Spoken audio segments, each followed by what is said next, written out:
Nous allons commencer par comprendre pourquoi est-ce que certaines personnes boivent du sang humain dans des coupes de champagne.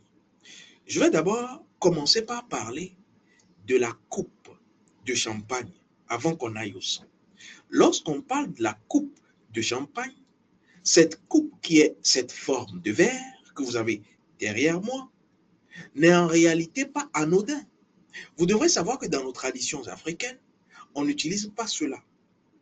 Pourquoi? Simplement parce que dans nos traditions africaines, la boisson doit être en relation avec une surface plane, doit toucher s'il le faut le sol. Et c'est pour cela qu'on va utiliser des récipients ayant la forme de l'utérus féminin qui reçoit par nature. Et cela doit être en lien avec la terre. C'est pour cela qu'on utilise les calebasses. Dans nos traditions, la calebasse touche le sol. C'est d'ailleurs ce pourquoi dans nos traditions, on mange dans une grosse calebasse et cette calebasse est posée sur le sol. Parce que ce que vous devrez boire et manger vient de la terre. Et vous devrez justement, en déposant cela sur le sol, témoigner reconnaissance à la terre de vous avoir donné cela. Mais vous aurez remarqué que aujourd'hui, dans ce monde dit civilisé, on va vous dire qu'il faut utiliser à la civilisée, à la moderne, des coupes. D'abord, commençons par comprendre pourquoi est-ce qu'on va utiliser la coupe.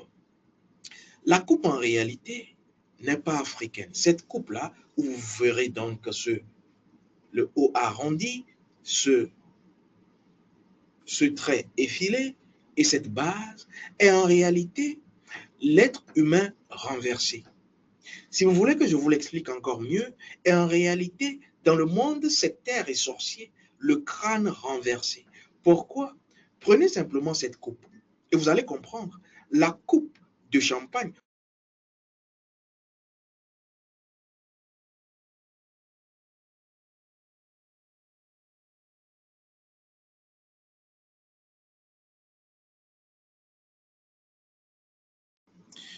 la coupe de champagne ou la coupe de vin renvoie à un égrégore bien connu, l'égrégore de la sorcellerie, parce que la coupe est en lien avec le sacrifice.